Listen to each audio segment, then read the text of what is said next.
Brothers and sisters, can you hear it? A thunder has rolled across the motherland, a roar that is shaking the very ground of Africa and echoing across the oceans to the Caribbean. In the city of Addis Ababa, inside the Grand Hall of the African Union, a lion has risen. His name is Mahmoud Aliyu. Barely 3 months into his new chair, this son of Djibouti slammed his hand upon the table of history and declared, "Enough is enough." No more silence, no more bowing to the ghosts of colonial masters. He stood tall, unflinching, with the fiery spirit of the ancestors burning in his chest. He demanded not only apologies for centuries of plunder, but reparations. True reparations, not symbolic gestures. He called for justice to flow like a mighty river, tearing down the chains of structural and systemic oppression that still choke Africa and the Caribbean today. And just days before this summit, he shocked the world again by exposing the colonial lie in our very maps, those maps that shrink Africa, belittling her stature in the minds of men.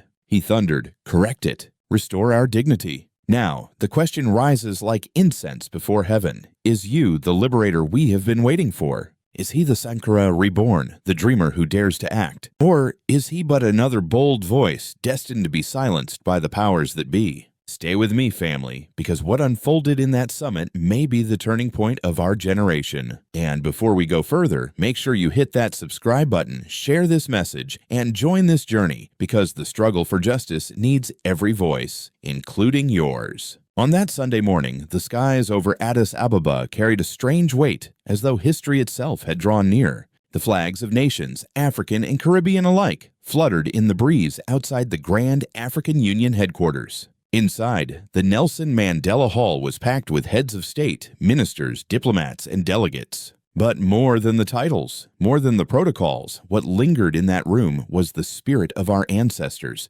waiting for someone to call their names, to honor their pain, to reclaim their dignity. And then he rose. Mahmoud Aliyu, 3 months into his term as chair of the African Union, yet he walked to that podium like a man who had been preparing all his life for this moment. His voice did not tremble, his eyes did not waver. When he spoke, the hall seemed to fall silent, the air itself heavy with anticipation. "My brothers, my sisters, my elders," he began, "this summit must be a watershed moment. From Addis Ababa, we must carve a new covenant. We must demand that the former colonial powers acknowledge their crimes, offer meaningful reparations, and dismantle the structural injustices that still bind us." Then it happened, the gesture that will be written into memory. He slammed his fist upon the table, the sound echoing like a drumbeat of defiance. Some gasped, some nodded, some even whispered, but no one could deny the force of that moment. It was not just a call for dialogue. It was a declaration of war against silence, a demand that history itself be confronted. He reminded the world that Africa and the Caribbean have been scarred not by one, but by centuries of compounded injustice. Slavery that tore millions from their homelands.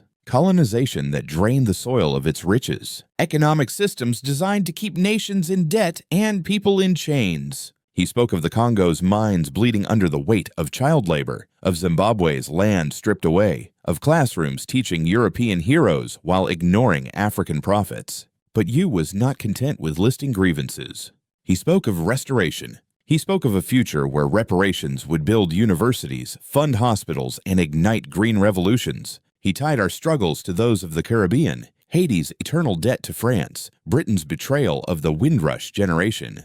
He declared that Africa and the Caribbean are one family, bound not only by history's wounds, but by destiny's call. And then, as if to tear the veil from our eyes, Yu struck another chord. "Even the maps have lied to us," he said. "For generations, they have shrunk Africa, stolen her size, diminished her greatness in the minds of our children. No longer. We demand truth. We demand dignity." The hall erupted, some with applause, others with solemn nods. Outside, news agencies rushed the headlines across the globe. African Union chair demands reparations, exposes colonial lies in world maps. On social media, the youth from Lagos to Kingston, from Accra to Harlem began sharing the true size of Africa, their captions echoing his cry for justice. Yet amidst the cheers, there was a deeper current. For those who remembered history, the question was not just about the power of words. It was about what comes next. For we have heard bold speeches before.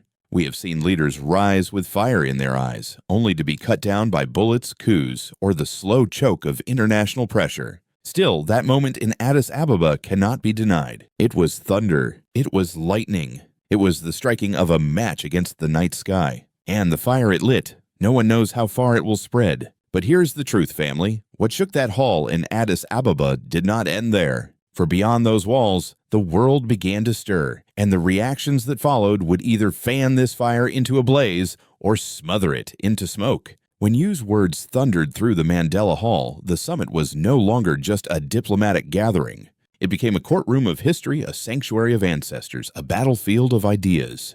The air was charged with something more than politics. It was prophecy, and, like all prophecies, it demanded a response. First came the voice of the United Nations. Paranga Anyanga, standing tall as the representative of Secretary General Antonio Guterres, carried a message that many had long waited to hear. He declared that Africa and the Caribbean had suffered not one but two colossal injustices, the centuries-long slave trade and the shackles of colonization that followed. He admitted before kings and presidents that political independence was not freedom, that the structures of exploitation still strangled the descendants of the enslaved. And he spoke of reparatory justice, not as a dream, but as a necessity. The words of the UN rippled through the hall.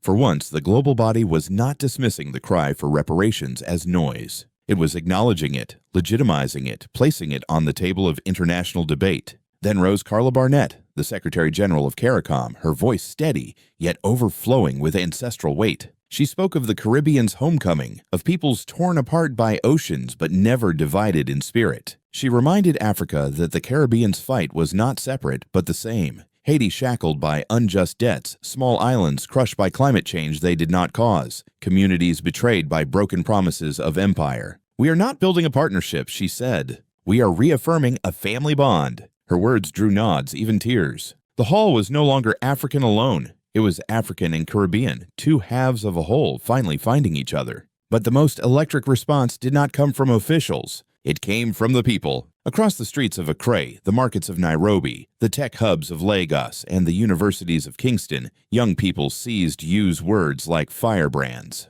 They posted the true-size maps of Africa, revealing a continent larger than the United States, China, and India combined.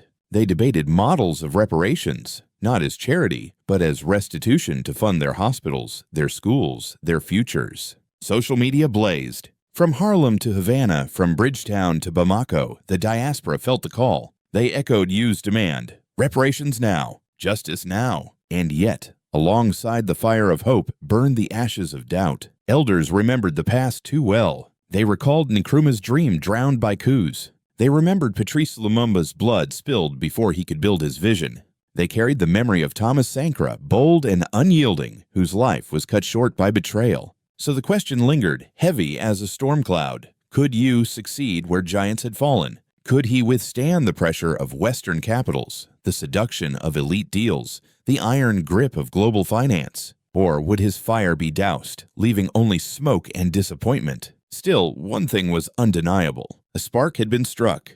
A drum had been beaten. A trumpet had sounded across the land and sea. And as the world listened, from the palaces of Europe to the streets of Africa, one truth grew louder. The call for justice would not be ignored. But whether this call would become a revolution or a fading echo, that was a test yet to come. Family. When thunder rolls, it does not end with the crack of sound. It shakes the mountains, rattles the valleys, stirs the rivers. So it is with Yu's bombshell. His words were not simply sentences. They were tremors that set off aftershocks across Africa, the Caribbean, and beyond. The question now is not whether his cry was heard. It was. The question is, what happens when the echo demands a response? First, let us talk of power, the power of reparations. Yu's demand was not symbolic. Reparations mean trillions of dollars, pounds, and euros redirected. Reparations mean rewriting the ledgers of history. Imagine what it would mean if Africa and the Caribbean received restitution for centuries of plunder. Universities rising in Kinshasa, hospitals thriving in Port of Spain, roads and bridges connecting Dakar to Lagos, Barbados to Jamaica. Agriculture reimagined, technology incubated, industries owned by Africans for Africans. Reparations could become the engine of a new world order, one where the children of the enslaved stand upright, unbowed, unbought. But family, let us not close our eyes to the shadows. Such a demand shakes the foundations of global economics. The IMF and the World Bank, institutions born in the age of colonial dominance, are not built to return wealth. They are built to extract it. Debt chains, interest rates, structural adjustment programs, all these are modern whips cutting into African flesh. Use call threatens that system, and you can be certain the system will not yield without a fight. And within Africa itself, there lies another battlefield. Will the elites stand with you, or will they betray the cry of the people? For too long, we have seen leaders sign contracts that strip the Congo of its cobalt, Zimbabwe of its land, Ghana of its gold. We have watched parliaments approve deals that enrich a few while binding millions in poverty. Use vision demands courage, but courage is costly when Western capitals dangle aid, loans, and promises like poison fruit. The people sense this tension. Across the streets, markets, and online platforms, ordinary Africans are asking, will you blacklist corporations exploiting child labor? Will he convene tribunals for colonial atrocities like the Herero genocide in Namibia or the Mau Mau tortures in Kenya? Or will he be cornered by old men in fine suits who whisper compromise, who prefer comfort over confrontation? And yet family, even in doubt, the fire is spreading. Reparations are no longer whispers in academic halls. They are chants on the lips of youth. They are hashtags burning through the internet. They are sermons in churches, discussions in mosques, songs in the squares. The diaspora has taken notice. From Harlem to Havana, the cry is the same. Justice delayed is justice denied. But the consequences of Yu's boldness are double-edged. Should he fail, should his fire be smothered, the disappointment may deepen cynicism, widen apathy, and strengthen the very chains he sought to break. Failure would not be his alone. It would be felt by generations. Imagine the heartbreak of seeing hope rise once more, only to fall like a star shot from the sky. So I turn this question to you, my brothers and sisters. If you stood at the helm of the African Union, if you carried the weight of 1 billion souls and the legacy of centuries, what would you do? Would you confront the empires directly, risking sanctions, coups, and betrayal? Or would you walk carefully, seeking gradual change, risking the loss of momentum? These are not questions for leaders alone. They are questions for all of us because reparations are not charity. They are inheritance. They are not a favor. They are a right. And rights are defended not only by presidents, but by people, not only by parliaments, but by communities. So here we stand, family, at a crossroads. You has struck the match.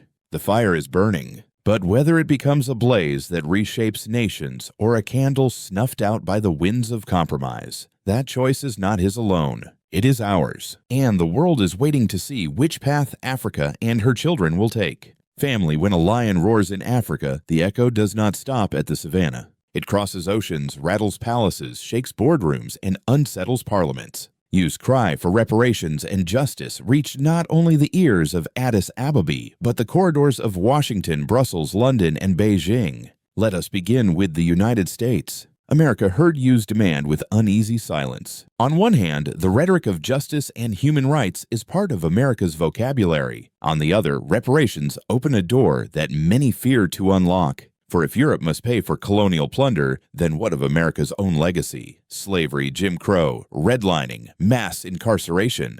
Yu's fire forces a mirror into the face of the United States, and that mirror reflects truths too long buried. Behind closed doors, policymakers weigh the risks. If Africa and the Caribbean unite on reparations, what happens when Black America joins that chorus? Europe, too, finds itself cornered. The United Kingdom still reaps wealth from old colonial networks. France remembers Haiti's unpaid independence debt. Belgium cannot wash the blood of the Congo from its hands. Official statements speak of dialogue and multilateral cooperation, but beneath the diplomacy lies fear. Fear that demands for reparations could trigger lawsuits, economic boycotts, even moral delegitimization of their global standing. Elsewhere in the world, the reactions are layered. China watches closely, not out of guilt for colonial crimes, but out of interest in how Africa might redefine alliances. Latin America, scarred by its own colonial past, murmurs in solidarity. In the Middle East, nations recall their own histories of imperial interference and nod in recognition. But perhaps the loudest response comes not from governments, but from people. Across the diaspora, in London, Paris, Toronto, Harlem, marches, online forums, and cultural movements are beginning to align with Yu's message. Pan-Africanism, once dismissed as a relic of the past, is breathing again. And yet, family, let us be real.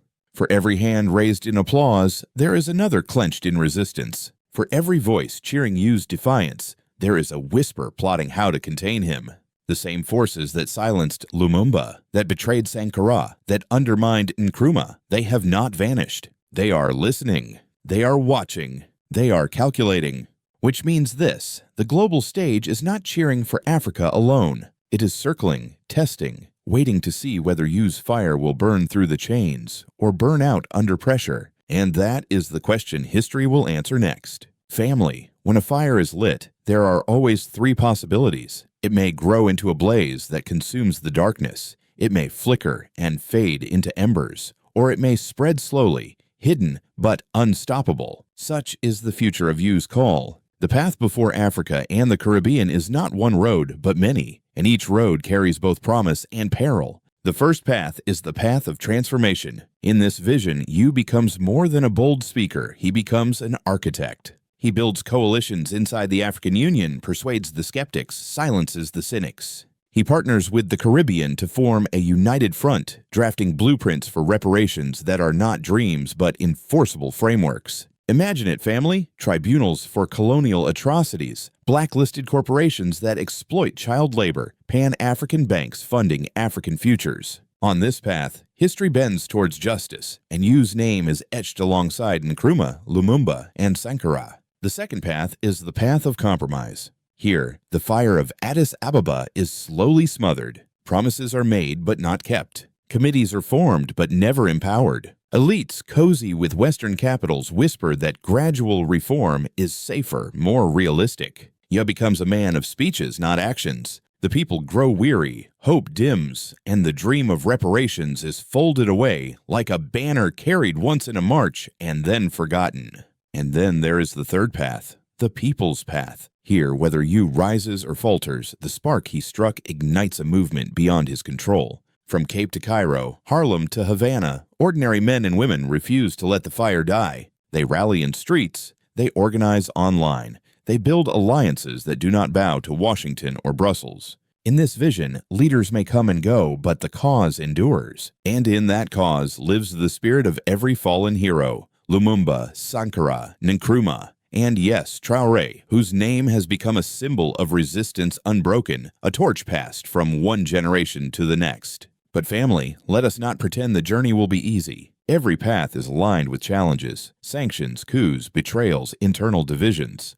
The road to freedom is never paved in gold. It is paved in sacrifice. And yet, our ancestors whisper to us, better to walk a hard road towards dignity than a smooth road towards chains. So here we stand, on the edge of tomorrow. The fire has been struck. The drumbeat has begun. But will Africa and her children march boldly into a new dawn, or will the night reclaim the flame? That answer, family, is still unwritten. Family, we have traveled together through thunder and fire, through speeches that shook the halls of power and memories that still bleed from our history. From the Congo to the Caribbean, from Addis Ababa to Accra, we have heard the cry for justice echo again. And it is not just the cry of one man, nor one summit. It is the cry of generations, the call of ancestors who will not rest until their descendants stand free, unshackled, and unbowed. The truth is clear. The struggle is bigger than Mahmoud Ali Yu, bigger than one speech, one summit, one leader. It is about the destiny of our people, the dignity of our nations, and the unfinished business of history. The African Union is at a crossroads. It can choose to be a stage for empty words, or it can rise as the instrument of liberation, forging policies that carry the weight of truth and the fire of action. If it dares, it can write a chapter that our grandchildren will read with pride, a chapter where reparations are no longer demanded but delivered. But let us not forget, family, the lesson of history. Leaders can falter, institutions can bend. That is why the fire must not rest in palaces alone. It must burn in the homes of the people, in the streets, in the churches and mosques, in the voices of youth and elders alike. Because when the people rise, no chain is strong enough to bind them. And so, we remember the names, Nkrumah, Sankara, Lumumba, and yes, Traoré. each one a flame passed from hand to hand, across time and across oceans. Their spirits remind us that hope is not a luxury. Hope is a duty. So, I ask you now, do you believe the African Union will seize this moment, or do you fear it will let the flame slip away? Leave your thoughts in the comments, share this video, and let your voice join the chorus of history. And do not forget, subscribe, for this struggle is far from over, and together we must walk every step. For the fire is lit, family. The only question left is, will we fan it into a blaze that no power on earth can extinguish?